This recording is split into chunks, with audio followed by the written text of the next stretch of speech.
Bom dia a todos os presentes. O meu nome é João Falardo e sou delegado da ICEP em Pequim desde 2018. Gostaria, antes de mais, de agradecer aos organizadores a oportunidade de poder apresentar algumas informações sobre o mercado da China, designadamente o seu estado atual, consequências da pandemia, a relação com Portugal e perspectivas futuras, esperando que possa ser útil aos participantes e aos empresários que olhem para este país com interesse. Devido ao conhecido surto epidémico ocorrido no princípio do ano passado, a economia chinesa contraiu 6,8% no primeiro trimestre de 2020. Contudo, não sendo registado neste piso uma segunda vaga, observou-se uma recuperação económica na segunda metade do mesmo ano. De acordo com estimativas do FMI, a economia chinesa concluiu o ano de 2020 com um crescimento que atinge 1,9%. No mesmo sentido, o Deutsche Bank Asia Research prevê um crescimento da economia chinesa na ordem dos 9,5% em 2021. A China é neste momento o único país no mundo que apresenta um crescimento económico com esta robustez. A retoma da economia chinesa deve-se sobretudo aos incentivos estatais concedidos aos setores da indústria e infraestruturas, ao contrário do ocorrido nos países ocidentais, onde se verifica um maior apoio ao consumo. O consumo e o investimento privado neste país demoraram mais tempo a recuperar. Não obstante, ambos registram já um crescimento positivo. No passado mês de novembro, as vendas a retalho aumentaram 5% face ao mesmo período de 2019, totalizando 604,7 mil milhões de dólares. Neste contexto, destacam-se, claro, os bens agroalimentares. A China, não sendo autossuficiente neste setor, observa um aumento da sua população urbana e, com isso, um aumento da sua classe média, que procura bens importados de qualidade. O Vice-Chairman do China Center for International Economic Exchanges, Wang Xigan, estima que a China venha a importar 27 trilhões de dólares em bens e serviços na próxima década. Existem, portanto, muitas oportunidades para as empresas portuguesas exportadoras de bens agroalimentares que queiram abordar este mercado. As plataformas digitais são atualmente um canal de vendas incontornável na China, especialmente no segmento B2C, tendo ganho especial importância durante a epidemia. Os canais de venda online são por norma muito competitivos, contudo, mediante boa preparação e criação de sólidas parcerias locais, as empresas portuguesas deverão abraçar esta oportunidade, dado que poderá exponenciar as suas exportações para este país. A maior parte dos importadores locais vendem os seus produtos com recurso às plataformas digitais e tem-se verificado uma presença cada vez mais assídua de produtos portugueses nas principais plataformas online da China, como Taobao, Tmall e JD.com. 2020 marcou a abertura do pavilhão de Portugal na JD.com, que numa primeira fase é dedicada à comercialização de vinhos portugueses. O projeto tem evoluído de forma positiva, contando já com cerca de 23 mil seguidores e tendo realizado mais de 70 mil dólares em vendas. Conta atualmente com 14 marcas de vinhos, 7 das quais representadas exclusivamente no mercado chinês pela empresa local Eternal Asia, que atua como terceira parte neste projeto. Numa segunda fase, possivelmente este ano, pretende-se alargar esta iniciativa a outros produtos agroalimentares portugueses. A China apresenta, contudo, muitos desafios.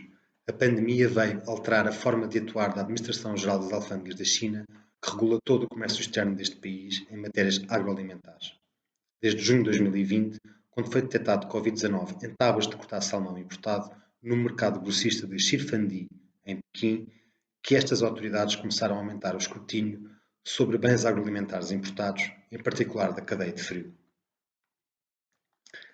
As alfândegas chinesas argumentam que existe risco de contágio, uma vez que consideram que o vírus fica conservado em embalagens e contentores refrigerados.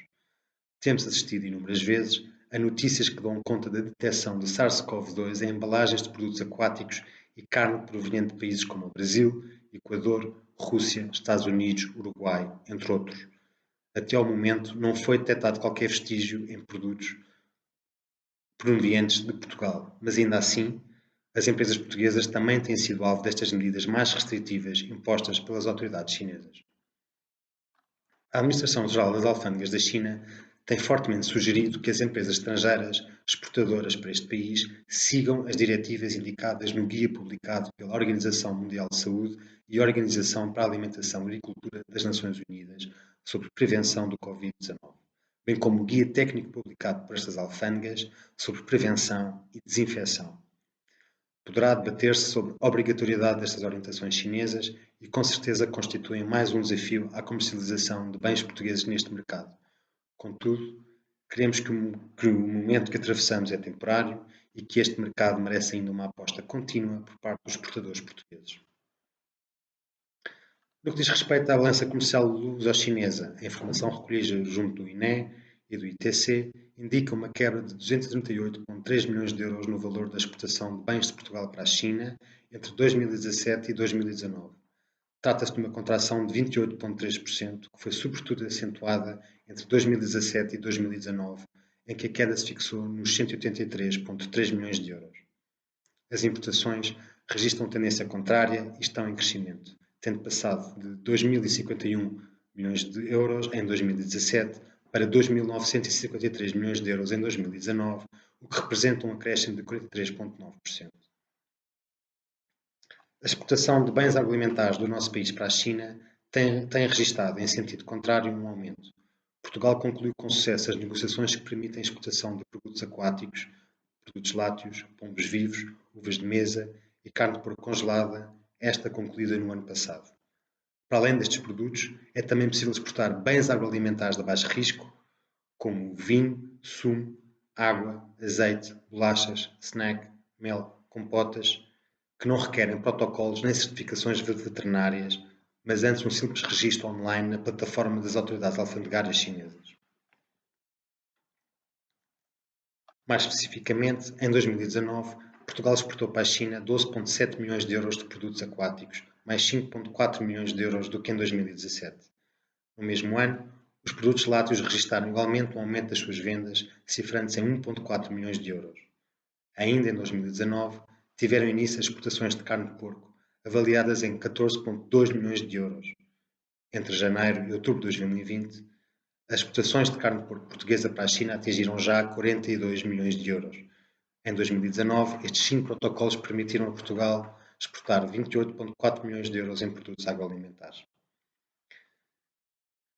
Contam-se 20 os protocolos atualmente em negociação com estas autoridades, conhecendo naturalmente avanços e prioridades diferentes. Como prioridades, identificam-se de momento os processos relativos à carne de aves, bovino, equídeos, moluscos bivalves, peras, citrinos, arroz e madeira, o que, segundo nossas estimativas, poderão significar aproximadamente 44 milhões de euros em vendas neste país. Ainda, se tivermos em conta o potencial dos cerca de 20 processos em negociação, o valor poderá ascender aos 58 milhões de euros. Porém, reconhece a dificuldade em concluir a breve trecho todos estes protocolos, e em especial 2 protocolos correspondentes à mesma categoria de produtos, uma vez que as autoridades chinesas não negociam 2 produtos em simultâneo. Por esta razão, a realização de visitas políticas de alto nível são tidas como cruciais para o avanço destas negociações. Igualmente, considera-se útil uma aposta forte em iniciativas de promoção do nosso país na China, recorrendo a opinion leaders e às plataformas de redes sociais chinesas que possuem um grande alcance junto do consumidor final. Finalmente, mais do que perspectivas futuras, lançaria a debate algumas propostas para induzir o incremento das exportações portuguesas para a China, designadamente identificar oportunidades nas cidades de segunda e terceira linha, onde existe menos concorrência internacional e possibilidade de financiamento. Concluir os protocolos para a exportação no setor agroalimentar, reforçar a presença dos produtos portugueses em plataformas de comércio digital e procurar criar relações de complementaridade, trocas de experiências e sinergias entre as empresas portuguesas estabelecidas no mercado chinês. Muito obrigado pela atenção que puderam dispensar e, esperando que possam com este evento concluir bons negócios, gostaria de terminar dizendo que nos encontramos à vossa inteira disposição para prestar o apoio necessário às vossas operações na China. Muito obrigado.